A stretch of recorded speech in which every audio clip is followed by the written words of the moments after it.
Hello everyone, here we are finally at the flora and habitat of the Mesozoic era. So, in the previous episode, we stopped at the fact that nature for some reason gave a beak to most of the so-called herbivorous dinosaurs. And if we barely figured out the beak of the sauropods, then the beaks of the iguanodons, ceratopsians, stegosaurs and others put us in a dead end. Such beaks are not very good for feeding fish, to be honest, and for grass it's completely impossible. Let's take Wikipedia for help and look at the already known classification of beaks. It is clearly stated here that such a form of beak is characteristic of predatory birds.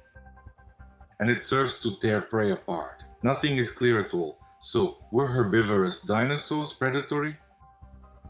However, these jaws are not suitable for climbing. They were slow and couldn't run. Moreover, we already have a tyrannosaur as a scavenger. Who would have thought that such a simple question at first would lead us into some kind of labyrinth?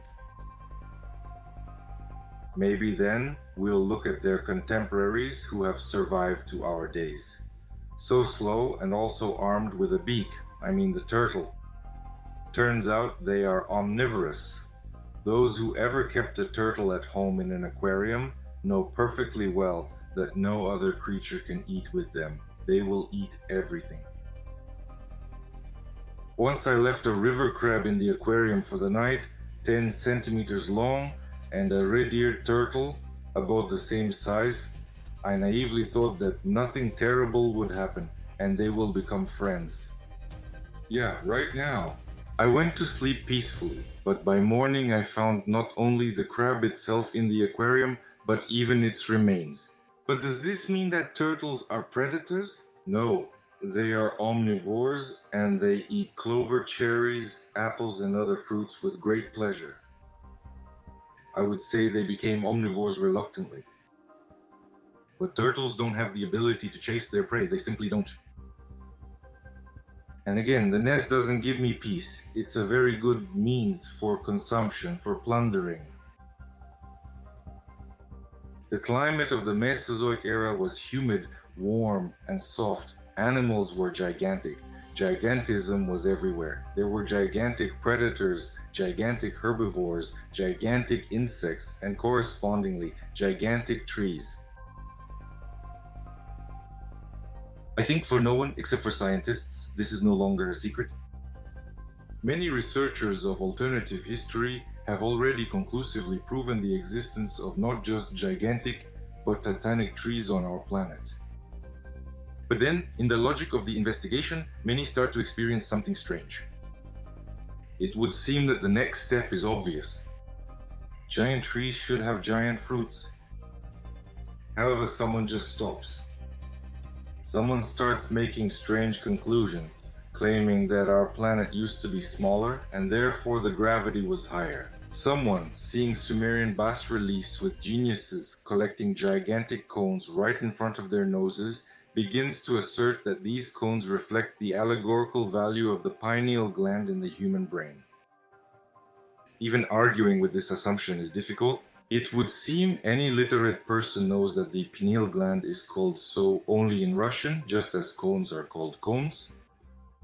It is located above the cerebellum. It's a shame for such researchers. It is what it is. Let's move on. Huge animals could only exist in a denser atmosphere. It's still the same now. The largest creatures, blue whales, can still only exist in water because it's much denser than air. And on land, under modern conditions, only small creatures feel most comfortable. I think the conclusion is obvious. The atmosphere used to be much denser. And the analysis of air from bubbles in amber confirms this. Yes, the atmosphere was denser. But by how much? The density of water is approximately 1,000 kilograms per cubic meter. And with such density we can freely float in it, well, to fly. And the density of the atmosphere strongly depends on the temperature.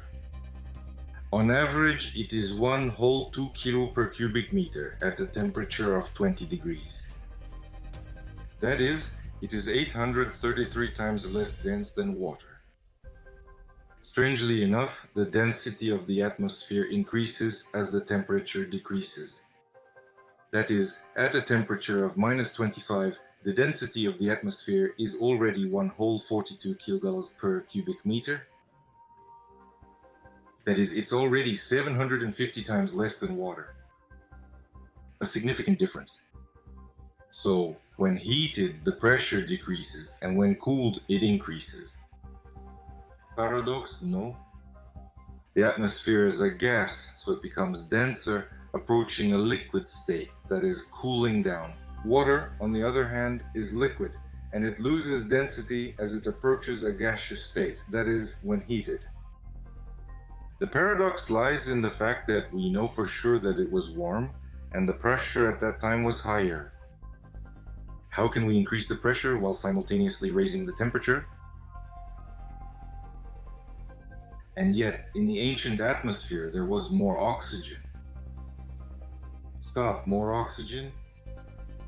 Now there's almost 21% oxygen in the atmosphere.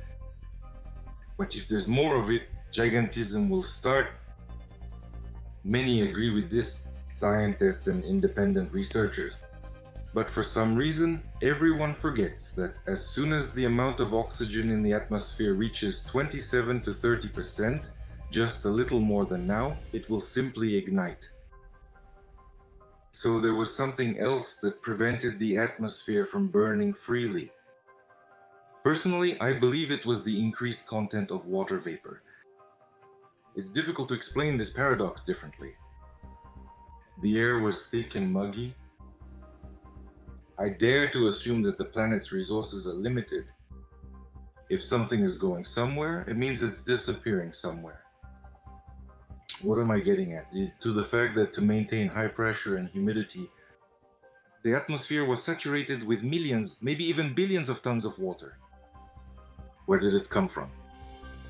And there's nowhere else it could come from but the world ocean. So the level of the world ocean was lower than it is now.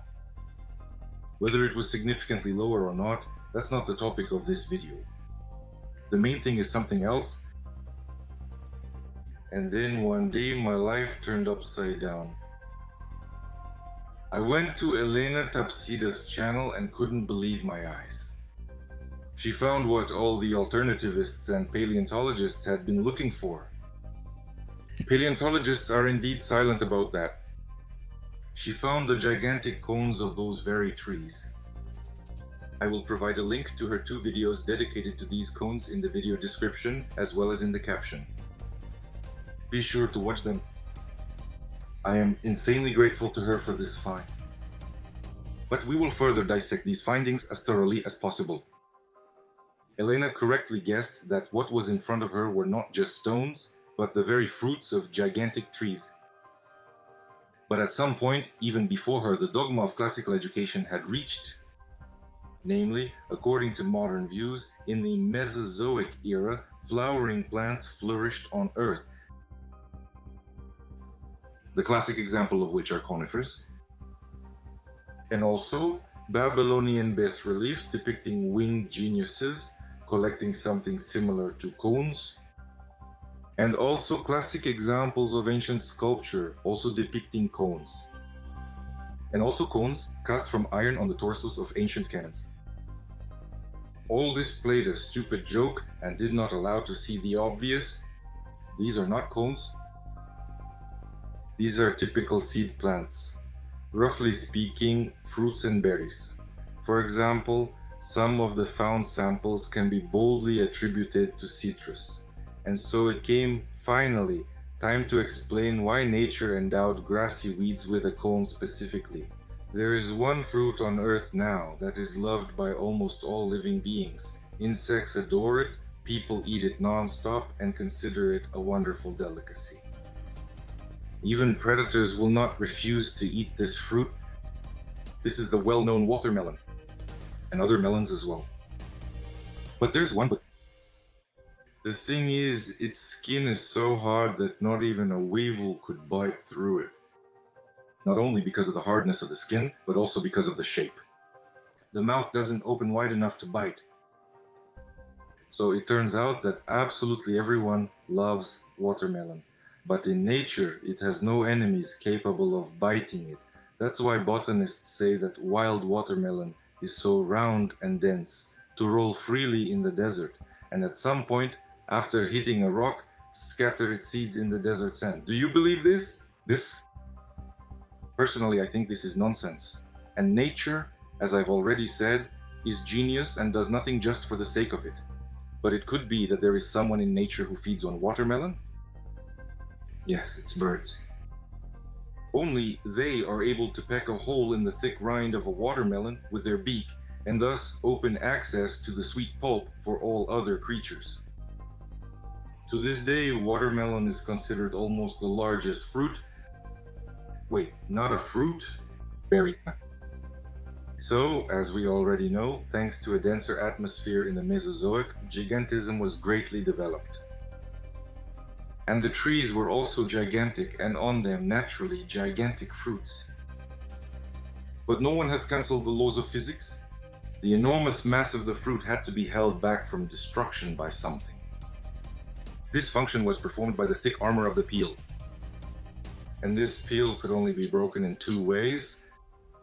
Either wait for it to fall and crack, reminiscent of Diplodocus feeding on some soft mash, or pierce it with a beak. That's why most of the Mesozoic herbivores had a beak. By the way, remember the iguanodon from the last series with its big bony finger? Imagine how convenient it would be to hold a round berry in such paws and to peel the skin with a finger, like a can opener. Of course, I'm talking about watermelon in the most general sense. Under watermelons and other berries, I mean both melons and pumpkins and durian fruits and possibly unknown to us species of extinct tropical trees. And scientists continue to bluntly assert that in the warm, humid Mesozoic there were only cold-loving conifers and warm-loving angiosperm appeared only now when it became colder. Yeah, right now. And now look at this. I'll keep it brief in explaining why I'm right. I'm sure all my viewers are thinking people. I'll just tell two more interesting nuances. Given what I just said, I believe that all stone spheres from the Yakutian shores to the Brazilian jungles are not the creations of advanced civilizations, not stone cores of missiles, but simply petrified berries. And secondly, what about the skewers? What, they didn't exist? They were. I can't fit all the information into one video. Shish kebabs are a separate, very separate topic. They still have to find them. I will make a separate video about the cones, and I guarantee what I will tell about them will cause a real shock. Friends, none of us are afraid of mistakes. And if you see a mistake in my logic, don't hesitate. Clearly, grammatically, and without typos, leave your angry comment under the video.